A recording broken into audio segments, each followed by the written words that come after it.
이 말씀은 하나님의 말씀입니다. 우리 함께 고백드리겠습니다. 함께요. 그러나 이 사람들은 본래 잡혀 죽기 위하여 난 이상 없는 짐승 같아서 그 알지 못하는 것을 비방하고 그들의 멸망 가운데서 멸망을 당하며 불의의 값으로 불의를 당하며 낮에 즐기고 노는 것을 기쁘게 여기는 자들이니 점과 흠이라. 너희와 함께 연애할 때에 그들의 속임수로 즐기고 놀며 음심이 가득한 눈을 가지고 범죄하기를 그치지 아니하고 굳세지 못한 영혼들을 유혹하며 탐욕에 연단된 마음에 가진 자들이니 저주의 자식이라. 그들이 바른 길을 떠나 미혹되어 보올의 아들 발람의 길을 따르는 도다. 그는 불의의 삭슬 사랑하다가 자기의 불법으로 말미암아 책망을 받되 말하지 못하는 나귀가 사람의 소리로 말하여 이 선지자의 미친 행동을 저지하였느니라. 이 사람들은 물없는 샘이요 광풍에 밀려가는 안개니 그들을 위하여 캄캄한 어둠이 예비되어 있나니 그들이 허탄한 자랑의 말을 토하며 그릇되게 행하는 사람들에게서 겨우 피한 자들을 음란으로서 육체의 정욕 중에서 유혹하는도다.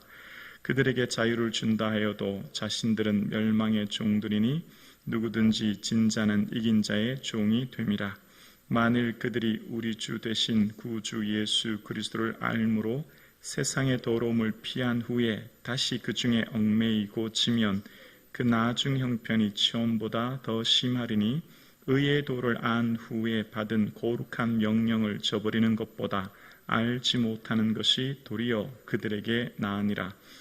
참된 속담이 이르기를 개가 그 토하였던 것에 돌아가고 돼지가 씻었다가 더러운 구덩이에 도로 누웠다 하는 말이 그들에게 응하였도다. 아멘.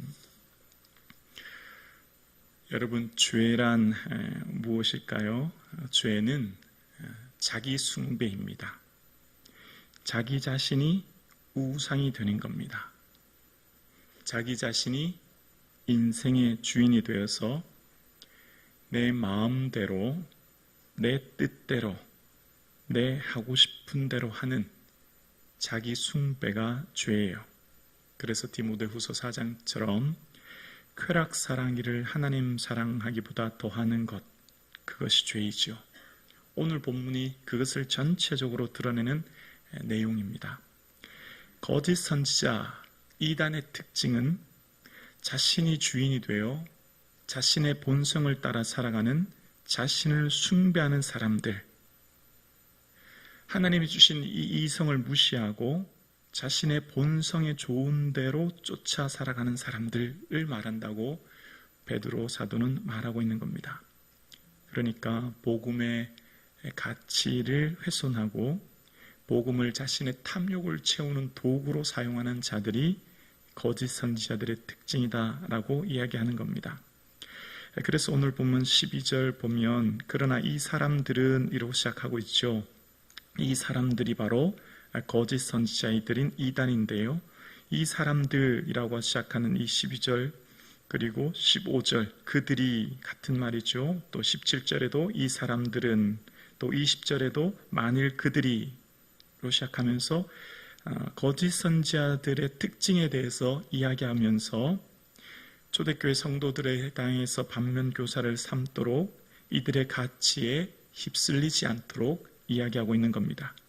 그 사람들의 특징을 12절에서 14절에 보면 12절입니다. 그러나 이 사람들은 본래 잡혀 죽기 위하여 난 이성 없는 짐승 같아서 그 알지 못하는 것을 비방하고 그들의 멸망 가운데서 멸망을 당하며 불의의 값으로 불의를 당하며 낮에 즐기고 노는 것을 기쁘게 여기는 자들이니 점과 흠이라. 너희와 함께 연애할 때에 그들의 속임수로 즐기고 놀며 음심이 가득한 눈을 가지고 범죄하기를 그치지 아니하고 굳세지 못한 영혼들을 유혹하며 탐욕에 연단된 마음을 가진 자들이니 저주의 자식이라. 이 사람들의 특징이 나옵니다. 잡혀 죽기 위해 난 이성 없는 짐승들처럼 본성을 쫓아 살아가며 육체의 쾌락을 쫓는 자들이라고 이야기하면서 그들이 알지 못하는 진리에 대해서 비방합니다. 그리고 그들의 삶은 멸망을 향해 달려가고 그 마지막은 멸망이 있음을 이야기하는 겁니다. 지금 사도 베드로가 이야기하면 이 본문의 내용은 성도는 항상 마지막 심판의 날, 주님 앞에 설 그날을 바라보고 살아야 됩니다. 지금 당장 이 땅, 지금 당장 내 앞에 현실에 즐거움을 쫓아 살아가는 삶이 결코 아닙니다. 라고 하는 것을 계속해서 얘기하는 겁니다. 그리고 거짓 선지자들의 특징은 13절처럼 불의의 값으로 불의를 당하고 낮에 즐기고 노는 것, 대낮에 즐기고 노는 자들이어서 13절 중간에 보면 점과 흠이다 라고 이야기합니다. 사도 베드로는 성도들에게 권면합니다. 이후 3장 14절 이하에 주 앞에 점도 없고 흠도 없이 나타나기를 힘쓰라 라고 성도에게 권면하는 거예요. 우리의 삶에 베드로가 원하는 삶은 하나님 앞에서의 점도 없고 흠도 없는 거룩한 삶이라는 거죠.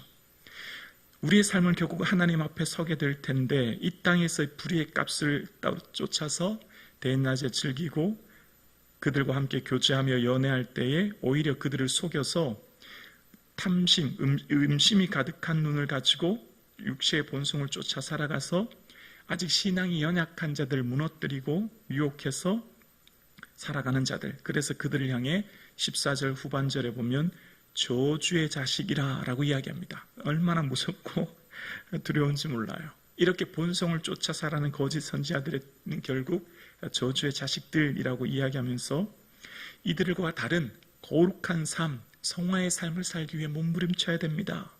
이 세상에 흘러가는 시대의 흐름, 또 거짓 선지자들의 모습을 쫓아 살면 안 됩니다 라고 하는 것을 이야기합니다. 그 이유는 우리가 하나님 앞에 나타날 때 점과 흠도 없이 나타나야 되기 때문임을 이야기하는 거예요. 그러면서 거짓 선지자들의 특징을 계속해서 이야기합니다. 15절에 이야기하기를 그들이 바른 길을 떠나 미혹되어 부올의 아들 발람의 길을 따르는도다. 그는 불의의 삭슬 사랑하다가 자기의 불법으로 말미암아 책망을 받되 말하지 못하는 나귀가 사람의 소리로 말하여 이 선지자의 미친 행동을 저지하였느니라 라고 이야기합니다.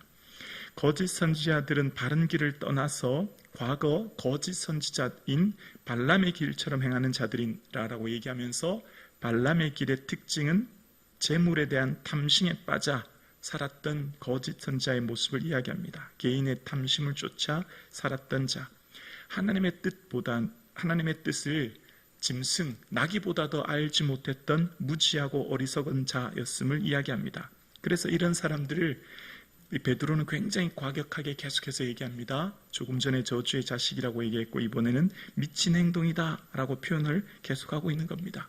교회 공동체를 무너뜨리고 교회 공동체의 성도들의 삶을 무너지게 하는 이들, 하나님의 뜻을 쫓아 살지 않고 개인의 욕심, 본성, 탐욕을 쫓아 살아가는 이 끝이 얼마나 두렵고 이 끝이 멸망의 길인 것을 끊임없이 얘기하는 겁니다.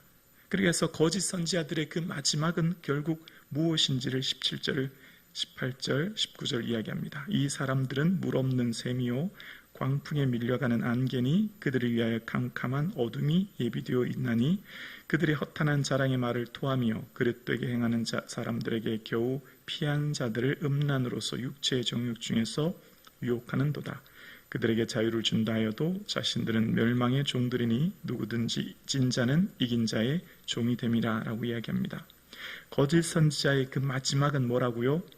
헛수고 열매 없음, 허탄함이라는 겁니다. 샘에 물이 없고 안개가 바람에 밀려가는 것처럼 의미 없는 삶, 헛된 삶을 이야기하면서 17절 후반절에 그들을 위해 뭐가 준비되었다고요? 캄캄한 어두움이라는 거예요. 여러분 기억나시죠? 베드로가 지옥에 대해서 표현할 때 2장 4절에 보면 지옥에 던져 어두운 구덩이에 두어 심판한다. 캄캄한 어두움, 지옥에 대한 상징적 의미인 것입니다. 이 땅을 살아가는 성도는 종말을 바라보며 마지막의 삶을 목표를 분명히 하며 살아야 된다는 거죠. 거짓 선지자들의 특징, 이 세상 사람들의 삶의 특징은 본성을 쫓아 자기를 숭배하고 자기 좋은 대로, 자기 마음대로 쫓아 살아가는 이 시대, 자기니 주인이 되어서 자기의 뜻을 쫓아 살아가는 이 시대에 그 사람들의 결국은 물없는 샘과 같은 허탄한 헛된 것들만 얻게 되는 것이며 결국은 캄캄한 어둠이 예비되었다. 베드로가 계속해서 얘기하는 게 뭐죠? 외부의 박해, 내부의 거짓 선지자들 가운데 있는 우리의 삶은 분명한 목표인 하나님 나라, 그 천국을 바라보며 그 목표 속에 살아가야 흔들리지 않음을 이야기합니다. 그들의 삶에 하는 말이 허탄한 말을 하고 자신의 음란으로서 육체의 정욕을 쫓아 성도들을 유혹하는 삶을 사는 것을 보면서 우리의 삶이 얼마나 하나님 앞에 거룩해야 됨을 끊임없이 이야기하는 겁니다. 그러면서 이제 과거의 죄된 모습으로 결코 돌아가서는 안 됩니다. 말씀의 진리를 붙드는 성도의 삶은 과거의 죄된 모습으로 방종하는 삶으로 돌아가면 결코 안 됩니다. 라고 이야기하면서 이제 20절 이하에 이야기합니다. 만일 그들이 우리 주 되신 구주 예수 그리스도를 알므로 세상의 더러움을 피한 후에 다시 그 중에 얽매이고 지면 그 나중 형편이 처음보다 더 심하리라. 의의 도를 안 후에 받은 거룩한 명령을 저버리는 것보다 알지 못하는 것이 도리어 그들에게 나으니라. 참된 속담에 이르기를 개가 그 토한 것에 돌아가고 돼지가 씻었다가 더러운 구덩이에 도로 누웠다 하는 말이 그들에게 응하였도다 라고 이야기합니다. 과거의 습성으로 타락의 본성의 모습으로 다시 돌아가지 않도록 하나님의 진리의 말씀을 붙든 자들이 말씀으로 인하여서 그 말씀에 벗어나지 않도록 오늘 본문은 마지막에 이야기하면서 세상의 더러움을 피하여 예수 그리스도 보혈로 거듭난 성도의 삶을 사는 우리의 삶이 다시 거짓 선지자들의 그 쫓는 그 가치를 쫓아 세상으로의 가치를 쫓아 다시 살아가게 되면 나중 형편이 처음보다 더 심하겠다라고 표현하고 있는 겁니다. 히브리서 6장에도 그런 말씀을 하지요. 한번 비침을 받고 하늘의 은사를 맛보고 성령의 참여함 받들고 하나님의 선한 말씀과 내세의 능력을 맛보고도 타락한 자들은 다시 새롭게 하여 회개할 수 없나니 이는 그들이 하나님의 아들을 다시 십자가에 못 박아 드러내놓고 욕되게 함이라 라고 이야기합니다. 하나님의 성령의 충만한 은사와 능력을 맛보고 그 은혜에 살아가는 자들이 타락하여서 세상으로서 져서 살아가서 쫓아가는 자들은 오히려 그 처음보다 그 나중이 더 악한 것을 이야기합니다. 여러분, 오늘날 안티크리스찬 있지 않습니까? 교회를 비방하는 안티크리스찬들은 대부분 기존에 신앙생활 하던 사람이에요. 교회에 대해서 비방하는 사람들 잘 보세요. 대부분 그들이 교회를 얼마나 열심히 다녔던 자들인지 몰라요. 그런데 한번 돌아서니 교회의 대적자가 되고 교회를 향해 무슨 종교니 아주 심한 비난을 말을 하죠. 한번 비침을 얻고 하늘의 은사를 맛본 자들, 세상의 더러움을 피하였지만 다시 그 중에 얽매이면 돌아오기 힘든 그 끝이 얼마나 끔찍한 것을 이야기하는 겁니다. 그래서 우리의 삶에 날마다 두렵고 떨림으로 우리의 구원이 얼마나 소중함을 기억하며 끊임없이 하나님 앞에 나가야 됩니다. 우리가 말씀에 가까이 하지 않으면 특징이 있습니다. 말씀에 가까이 나가지 않으면 내 선이 보입니다. 내가 얼마나 대단한 사람인지 몰라요. 세상에서 나보다 더 뛰어난 사람은 없습니다. 그런데 말씀에 가까이 가면 갈수록 말씀을 묵상하고 말씀과 늘 동행하면 할수록 깨닫는 게 있어요.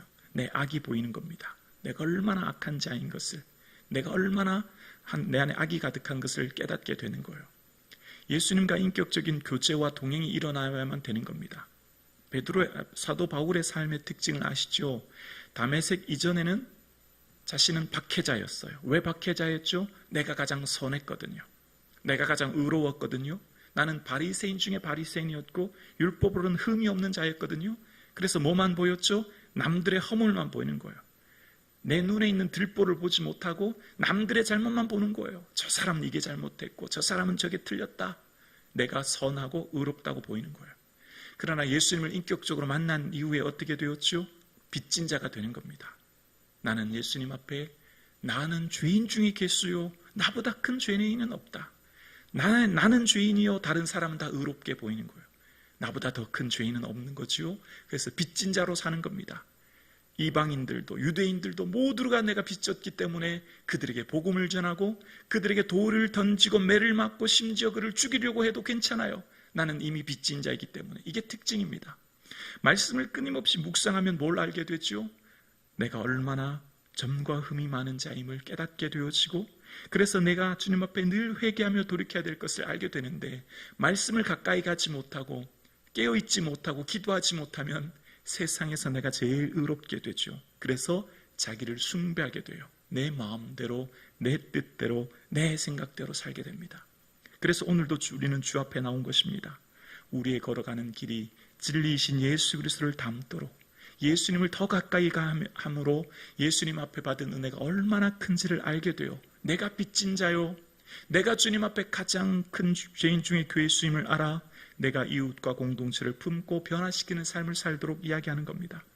사도 베드로도 오늘 본문을 통해 말합니다. 왜 베드로는 마지막에 이렇게 떠나는 날이 가까웠음에도 불구하고 끊임없이 이렇게 길게 거짓 선지자들에 대해서 이야기할까요? 우리가 그들에게 빠지기 쉽기 때문입니다. 우리도 그런 탐욕과 본성을 쫓기 쉽기 때문이에요.